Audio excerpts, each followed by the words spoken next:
CM साहब आदिवासियों की कल्चर के बारे में क्या जानते हैं? वो आदिवासियों का दुख दर्द क्या वो जानते हैं। वर्तमान में भाजपा के नेता है जो मंत्री बने हुए हैं, उनका संरक्षण उनको प्राप्त। पहले पहले हम बाड़ेबंदी करेंगे और इनकी जो भांडाफोड़ी है, ये भांडाफोड़ी हम उजागर। चाहे स्कूल चल रहा है, चाहे माँ बाड़ी चल रहा है, चाहे आंगनबाड़ी चल रहा है, आप जाकर के वहां की स्थानीय समस्याओं को समझें और उन समस्याओं को समझते हुए वहां की शिक्षा व्यवस्था को मजबूत करने का प्रयास करें। 9 अगस्त के दिन, क्योंकि उसके बाद से अपन आज मिल रहे हैं, 9 अगस्त के दिन कई लोग जो और आदिवासी परिवार की विचारधारा के भी हैं और अन्य पार्टियों को भी मानने वाले हैं, जो आदिवासी संस्कृति से प्रेम रखते हैं, पार्टियां दूसरी और भी हो, लेकिन उनका ये कहना था कि आपका भी भाषण था कि यहाँ पर जो पंचायती राज चुनाव में जो सहयोग करेगा, क्योंकि वास्तव में प्रोग्राम में अगर कुछ व्यवस्थाएं हो जाती तो अच्छा रहता। और उसमें लोगों का कहना था कि आदिवासी परिवार का नाम लेकर के प्रोग्राम किया, लेकिन वहां पर राजनीतिक बातें भी हुई। तो इस पर आपका क्या विचार, क्या ऐसा हुआ वहां पे? देखो शायद उनके समझने में जो कहीं न कहीं उनको गुमराह किया जा रहा है। मेरे कहने का ये था, अगर मेरे ही भाषण पर उनका आपत्ति है तो मैं आपको ये आपके चैनल के माध्यम से क्लियर करवाना चाहूँगा कि उन्होंने ये बोला कि भई इस तरह का आज हमारे इस पूरे प्रतापगढ़ जिले में शेड्यूल एरिया होने की वजह से यहाँ पे जितने भी सरपंच हैं, वो सरपंच आदिवासी है। प्रधान यहाँ पर जो बैठ रहे हैं वो आदिवासी है। यहाँ के जो एमएलए है वो आदिवासी है। अब वो आदिवासी का एक सर्टिफिकेट, एसटी का सर्टिफिकेट लगाने की वजह से आज उस पद पर पहुंचे हैं। कोई कर्मचारी भाई भी है तो वो भी आज उस पद पर सर्टिफिकेट की वजह से पहुंचे हैं। और आज पूरे जिले का एकमात्र 9 अगस्त जो कार्यक्रम है, वो एक समुदाय का कार्यक्रम है। समुदाय की संस्कृति, बोली, भाषा, संस्कृति की पहचान को लेकर के है और उनके जो दुख दर्द है उनको सुनाने का दिन है। तो उस दिन स्वेच्छा से अगर एक सरपंच अगर 2-2 हजार रुपए भी अगर देता तो शायद हमारे वो जो कार्यक्रम है शांतिपूर्ण बड़े हर्षोल्लास के साथ में जो बातें हो रही है वो सामाजिक बातें वहां से सुन सकते थे। लेकिन हुआ क्या कि सीएम साहब आ रहे थे, उनके लिए बहुत बड़ा पंडाल बनाया गया, है ना। अब सीएम साहब आदिवासियों की कल्चर के बारे में क्या जानते हैं? वो आदिवासियों का दुख दर्द क्या वो जानते हैं क्या? उनको तो बताया जाता, उसके आधार पर वो बोल के चले जाएंगे। लेकिन जो धरातल पर जो जानने वाला व्यक्ति है उसको आज कहीं ना कहीं बात रखने के लिए ऐसा वो स्वतंत्र जाजम अपनी बनाई गई है। उस जाजम पर शांतिपूर्ण ढंग से जो बात बोली जा रही है वो सुनने का वो अवसर ही नहीं मिल पा रहा था। इस वजह से मैंने बोला, लेकिन मेरा जो मूल उद्देश्य था वहां मैंने स्पष्ट बोला कि यह मंच किसी भी पार्टी का नहीं है। इस मंच पर ना कोई अध्यक्ष है ना कोई उपाध्यक्ष है। वहां पर हमारे पूर्वज पुरखों की जो तस्वीरें हैं वो आपके अलावा भी कुछ नेताओं ने बोला, ऐसा बताया वहां पर रहती है और पूर्वज पुरखों को जो आदर्श है वो आदर्श के माध्यम से ही वहां पर बोला जाता है। अब मेरे अलावा किसी भाई ने बोल दिया कि मैं इस मंच के माध्यम से भारत आदिवासी पार्टी का होने के नाते ऐसा चैलेंज करता हूं, ऐसा बोल दिया। तो उस मंच के माध्यम से मैंने माफी भी मांगी कि अगर बाई चांस किसी भाई ने यहाँ पर पार्टी का नाम बोल दिया तो वो गलत है और ये सामाजिक मंच है और सामाजिक मंच स्वतंत्र रहेगा। आगामी समय में भी हमारे ये समाज का ये कार्यक्रम है, ये समाज का कार्यक्रम स्वतंत्र रूप से यहाँ पर सामाजिकता के साथ में ये बात रखे, ऐसा हमेशा रहना चाहिए। बस हमसे कोई ऐसी भूल हुई हो तो उसके लिए मैं माफी चाहता हूँ, ऐसा मैंने सार्वजनिक माफी मांगी थी। बहुत बहुत धन्यवाद। लास्ट में एक सवाल बोलते हुए खत्म करेंगे कि इस क्षेत्र में किसान, अधिकतर किसानों को लेकर के आवाज उठाते रहते हैं और एक पोस्ट भी आपकी आई थी कि जो प्रिंट रेट है उससे कुछ डबल शायद ऐसे कुछ पैसे खाद के लिए जा रहे हैं, जिससे किसानों के साथ शोषण हो रहा है। तो इसमें क्या सच्चाई और क्या एक्शन लेने वाला है? देखो किसानों का शोषण बहुत लंबे समय से यहाँ चलता आ रहा है। आज जो खाद है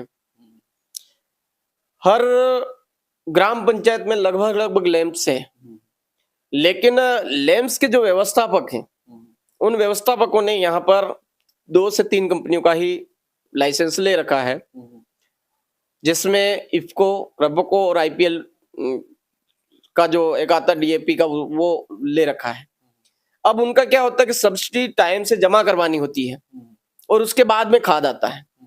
तो वो जो लैंप्स के व्यवस्थापक हैं वो क्या कर रहे हैं कि टाइम से सब्सिडी वहां जमा करवाते नहीं और टाइम से खाद लैंप्स में उपलब्ध करवाते नहीं। वो इस कारण से नहीं करवाते हैं कि जो मार्केट के आसपास की जो प्राइवेट दुकानी, प्राइवेट जिन जिन कंपनियों से उन्होंने लाइसेंस ले रखा है, क्योंकि लैंप के अंदर 3 ही कंपनियां रजिस्टर्ड है, तो खाद लैंप में उपलब्ध होता नहीं।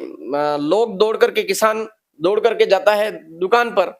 अब वहां दुकान पर उसके साथ में कोई 320 ले रहा है, कोई 340 ले रहा है, कोई 360 ले रहा है, कोई 400 ले रहा है, मर्जी पड़े ऐसे मुंह मांगी कीमत ली जा रही। अब इस चीज की मॉनिटरिंग की जिम्मेदारी किसकी रहती है? उस परिक्षेत्र में आने वाला जो ग्राम सेवक है, कृषि पर्यवेक्षक है, उसकी जिम्मेदारी रहती है। उसके अलावा जो कृषि विभाग से संबंधित जो जिला स्तरीय है, उनकी जिम्मेदारी रहती है। अब हो क्या रहा है कि जितनी भी दुकानें हैं, उन दुकानों को संरक्षण देने वाला कौन है? भाजपा। वर्तमान में भाजपा के नेता है जो मंत्री बने हुए हैं, उनका संरक्षण उनको प्राप्त है। तो आज हमने वो जो शिकायत है, वो शिकायत जो संबंधित अधिकारी उन तक पहुंचाई, लेकिन एक्शन नहीं हुआ, बिल देते नहीं है। तो ये जो चीजें हैं, ये कहीं ना कहीं बहुत बड़ी मात्रा में हमारे यहाँ पर शोषण कर रही है। अंग्रेजों ने क्या किया था? यही किया था, उनके द्वारा जो बनाया हुआ माल है उसको सस्ता, मतलब महंगा बेचना, और यहाँ के जो लोग हैं उनका माल सस्ता खरीद लेना। तो यही चीज हमारे यहाँ पर हो रही है। आज एक कट्टे के साथ में कहीं पर 50 रुपए लूटे जा रहे हैं, कहीं पर 60 रुपए लूटे जा रहे हैं, कहीं पर 70 रुपए लूटे जा रहे हैं। कांग्रेस बिल्कुल मौन है और भाजपा साइलेंट तरीके से बिल्कुल कलेक्शन है वो करती जा रही है। तो इस पर हमने 4-5 बार कोशिश भी करी, उसके बावजूद भी सुधार नहीं हुआ। तो मैंने समझा कि अब इनके कहीं ना कहीं खुलासा, भांडाफोड़ करना ही चाहिए, और मैंने फेसबुक पर पोस्ट डाली। तो आज पूरी तरह से उजागर हुआ। अब देखते हैं, देखें आज के दिन में कितना बदलाव हुआ है। नहीं हुआ, अगर नहीं करते हैं तो ठीक है, कोई दिक्कत नहीं, ये सीजन तो हमारी चलेगी, लेकिन आने वाली जो सीजन है उसके पहले पहले हम बाड़ेबंदी करेंगे और इनकी जो भांडाफोड़ी है, ये भांडाफोड़ी हम उजागर करेंगे। हमारे व्यूवर्स को और आपके जितने भी चाहने वाले लोग हैं इस क्षेत्र के आसपास के जितने भी एरिया में, उनके लिए आपकी तरफ से मैसेज। आपके चैनल के माध्यम से जितने भी दर्शकगण हैं, उनको मैं एक ही बात कहना चाहूंगा कि यह जो समय है, विद्यालय का शुरुआती समय है। अभी जुलाई का महीना गया है, अगस्त का महीना चल रहा है, जैसे सितंबर आने वाला है। तो अभी जो हमारी ग्राम पंचायत में, हमारे गांव में जो स्कूल है, उन स्कूलों को मजबूत करने के लिए आप और हम हमेशा ये गलती करते हैं कि हम विद्यालय में जाकर के जो शिक्षकों की समस्याएं होती है, गुरुजनों की समस्याएं होती है, उन गुरुजनों की समस्या को समझने का प्रयास नहीं करते। हम सीधे गुरुजनों को वो करते हैं। बच्चों की समस्या क्या है, बच्चों की समस्याओं की तरफ ध्यान नहीं देते हैं, और पूरे विद्यालय की क्या समस्या है, हमारी क्या जिम्मेदारी होती है, वो हम निभाते नहीं। तो मैं आपके चैनल के माध्यम से इस बार एक ही निवेदन करना चाहूंगा कि जितने भी भाई हैं अपने ग्राम पंचायत के अंदर, अपने गांव के अंदर, चाहे स्कूल चल रहा है, चाहे माँ बाड़ी चल रहा है, चाहे आंगनबाड़ी चल रहा है, आप जाकर के वहां की स्थानीय समस्याओं को समझें और उन समस्याओं को समझते हुए वहां की शिक्षा व्यवस्था को मजबूत करने का प्रयास करें।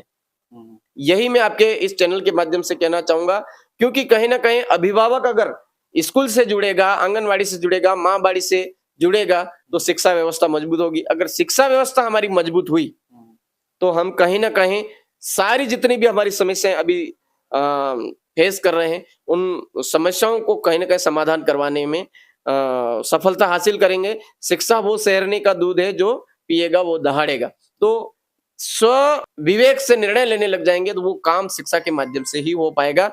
मैं इस चैनल के माध्यम से आज के जो आपने इंटरव्यू लिया उसमें यही बात कहना चाहूंगा कि हमारी शिक्षा व्यवस्था को मजबूत करने के लिए हमारे गांव की स्कूल, माँ बाड़ी और आंगनबाड़ी को मजबूती दें, उनको सहयोग प्रदान करें। हमारे बच्चे की तरफ से गलती हो रही तो बच्चे को कवर में लें, गुरुजनों की तरफ से गलती हो रही तो गुरुजनों को कंट्रोल में लें, और उनको किसी सहयोग की आवश्यकता पड़ी तो उनको सहयोग प्रदान करें, और सामूहिक सहयोग प्रदान करें, और सामूहिक रूप से विद्यालय, आंगनबाड़ी और माँ बाड़ी को मजबूत करें। यही मैं आशा करता हूँ। आप आज मुझे बात की, इसके लिए आपको खूब खूब धन्यवाद। जोहार। जय भीम, जय संविधान, जय भारत। बहुत बहुत धन्यवाद। दर्शकों, तो आपने देखा, ये थे मांगू दादा, जो पहले राष्ट्रीय संयोजक बिल प्रदेश मुक्ति मोर्चा के, फिर विधानसभा के विधायक प्रत्याशी, फिर सांसद प्रत्याशी, और तमाम मुद्दों को लेकर के इस क्षेत्र में हर हमेशा एक्टिव रहने वाले। हमारी जो बातचीत थी, तमाम मुद्दों पर हमने बातचीत करी। उस बातचीत को लेकर के आप क्या विचार रखते हैं आप। अच्छा बुरा जो भी आपके मन में विचार आता है कमेंट बॉक्स में जरूर लिखें, और मुझे भी सुझाव देना हो या इनके बारे में आपको जो समझ में आए वो जरूर लिखें। और चैनल पर नए हैं तो चैनल को सब्सक्राइब जरूर करें। मैं सज्जन कटारा, अपने बहुत बहुत धन्यवाद।